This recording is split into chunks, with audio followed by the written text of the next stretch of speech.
ये अभ्यास 1A है। इसका 8वां क्वेश्चन है कि पूर्णांकों में से ऐसी कौन सी संख्या है जो स्वयं की युज्य प्रतिलोम होती है। जो स्वयं की क्या होती है, युज्य प्रतिलोम होती है।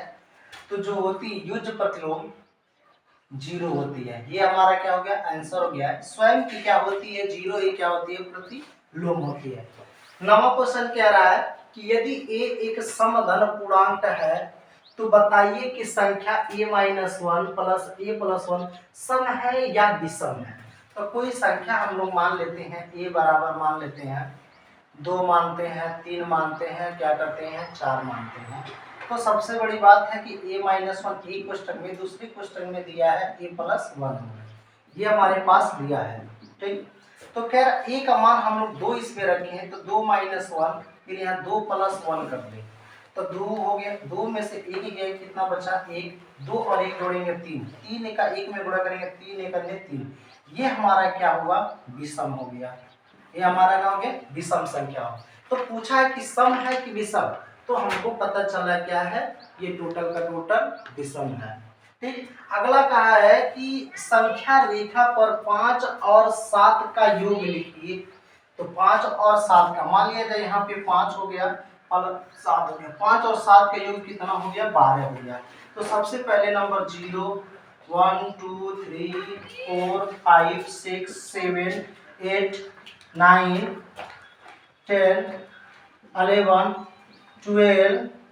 12 तक ये हमको कहा था कि संख्या रेखा तक, तो 12 तो ये संख्या रेखा तक हो गया। ये हमारा क्या हो गया, आंसर हो गया।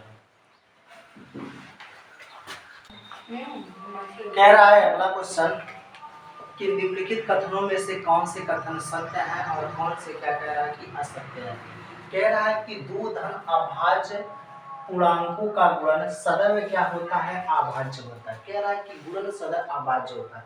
मान लीजिए एक हम ले लेते हैं, इसमें हम मुखल करके देखते हैं, तो पता है कि कह रहा है कि दो धन अभाज्य गुणांकों का गुणन अभाज्य होता है। कह रहा है कि अभाज्य होता है। तो मान लीजिए a बराबर हम 2 ले लेते हैं, b बराबर 3 हो गया।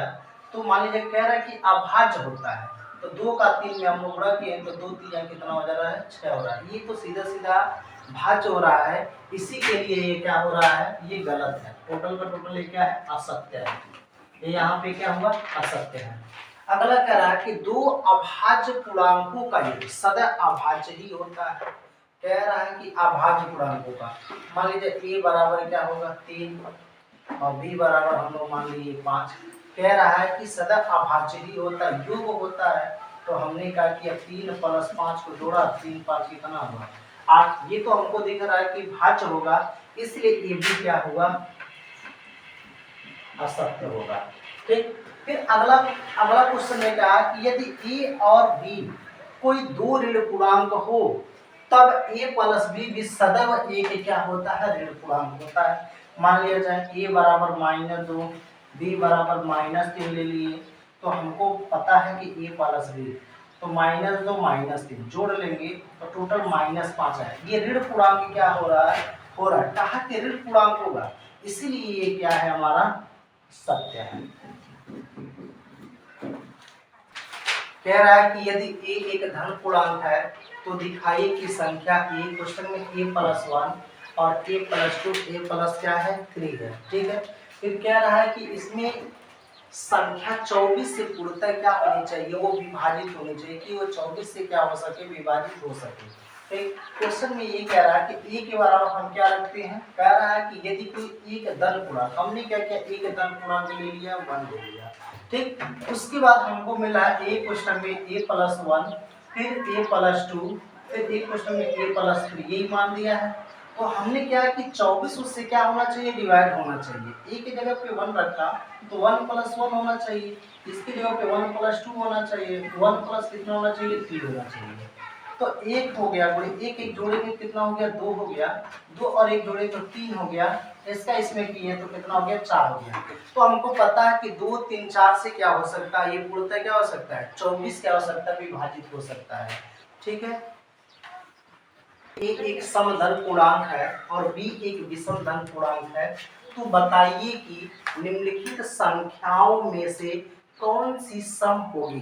तो हमारे पास दे दिया ए स्क्वायर कामा बी स्क्वायर कामा क्वेश्चन में ए प्लस बी, फिर कामा कर दिया ए इंटू बी कामा ए क्वेश्चन में ए प्लस वन कामा बी है तो क्वेश्चन में बी प्लस क्या है वन है मेरे पास है दिया है। तो कह रहा है कि एक सम संख्या, तो हमने सम संख्या एक दो ले लिया, कह रहा है कि एक विषम संख्या, ये हमको पता चला क्या है सम संख्या हो गया। अभी हमने 3 ले लिया, ये हमारे पास कौन सी संख्या हो गई विषम संख्या हो गई। तो क्वेश्चन हमको कह रहा है कि हमको क्या चाहिए सम संख्याएं होगी।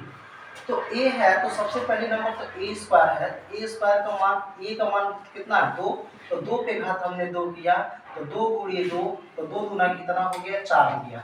तो ये मेरे पास सीधा सीधा क्या हो गया एक सम संख्या है, ये हमारे पास क्या है सम संख्या है। अगला दिया है b का स्क्वायर बराबर, तो इस पे b का मान 3 का स्क्वायर 3 3 का 9 हो गया, ये हमारे पास क्या हो गया विषम हो गया। अगला था a प्लस b था, हमको पता है कि a प्लस कितना है b, तो a का मान हमको पता चला 2 है और b का मान हमको पता चला 3 है, 3 5 हो गया, a b क्या हो गया विषम संख्या हो गई। फिर आगे देखते हैं a गुणे हमारे पास b दिख रहा है, तो a गुणे b दिख रहा है, a का मान हमको पता है कितना है 2 है और b का मान जो दिया हमारे पास कितना है 3 है, तो यहाँ पे 3 लिखा तो 3 दूना कितना हो गया 6, तो 6 जो है ये क्या है सम संख्या है। अगला हमारे पास संख्या है a, क्वेश्चन में a प्लस 1, a का मान हमको पता चल रहा है कि 2 है, 2 प्लस यहाँ पे कितना हुआ 1, तो 2 और 1 जोड़ लेंगे 3, 2 3 कितना हो गया 6, ये भी क्या है ये सम संख्या है। फिर अगला क्वेश्चन भी हम लोग देखते हैं कि b है, क्वेश्चन में b प्लस कितना है 1, तो b का मान हमको पता चला 3 है और इसके जगह पे भी b के जगह पे 3 रखेंगे, 3 हो गया गुणे 3 1 4 हो गया, 3 4 कितना हो गया 12, ये सब क्या हो गए सम संख्या। तो कह रहा है कि कौन सी सम होगी, कौन सी क्या होगी सम होगी, तो सम संख्या हमको होगा सम संख्या जो होगी सम संख्या, तो सम हमको पता है कौन कौन है, तो सम संख्या जो हमारे पास दिख रहा है 4 है, तो 4 हो गया सम संख्या।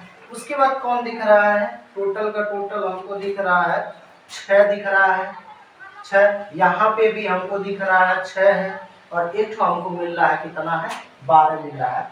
तो 4 वाले को हम लोग जानते हैं क्या है a स्क्वायर कामा, 6 वाले को हमको पता है कि कितना है a गुणे कितना है b है, फिर 6 वाले को है कम a क्वेश्चन में a प्लस 1 है, 12 वाले को कितना करते हैं b क्वेश्चन में b प्लस 1, b क्वेश्चन में कितना है b प्लस 1 है, b प्लस 1, ये हमारा क्या हो गया यही हमारा क्या है आंसर है।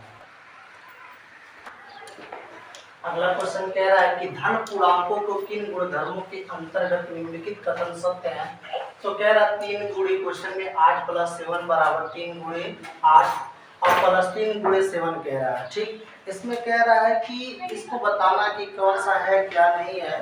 ठीक, योग पर गुण यहाँ पे होगा, योग पर कह रहा है कि यहाँ पे होगा योग पर गुणा का वितरण नियम होगा, योग पर गुणा का वितरण, ये कौन सा नियम होगा वितरण नियम। ये कह रहा है कि ये हमारा हो गया हल, गुणा का क्या हुआ वितरण नियम हो रहा है। अगला कह रहा है 3 प्लस क्वेश्चन में 5 प्लस 9 बराबर 3 प्लस 5 क्वेश्चन 1 प्लस 9 दिया है। यहाँ पे होगा योग पर सीधा सीधा योग का साहचर्य नियम होगा, यहाँ पे हमारा हो जाएगा योग का साहचर्य, योग का साहचर्य ये नियम होता है। ठीक, यहाँ पे 3 गुणे 2 बराबर 2 गुणे कितना दिया है 3, तो यहाँ पे हमको दिख रहा है योग का, यहाँ पे कह रहा है कि साहचर्य नियम है, अगला का क्रम विनिमय नियम है, ये यहाँ पे दे दिया है गुणा का क्रम विनिमय नियम। ठीक, ये हमारा जो दिया है क्रम विनिमय नियम दिया है। तो यहाँ पे कह रहा है यदि 3 गुणे 5 बराबर ये गुणे 5, तो हम इसको क्या करते हैं 3 गुणे 5 बराबर 3 गुणे कितना हो गया 5 हो गया। ठीक, तो जो इस तरह से देता है इसी को हम लोग कहते हैं निरसन नियम कहते हैं। कौन सा नियम? निरसन नियम बोलते हैं।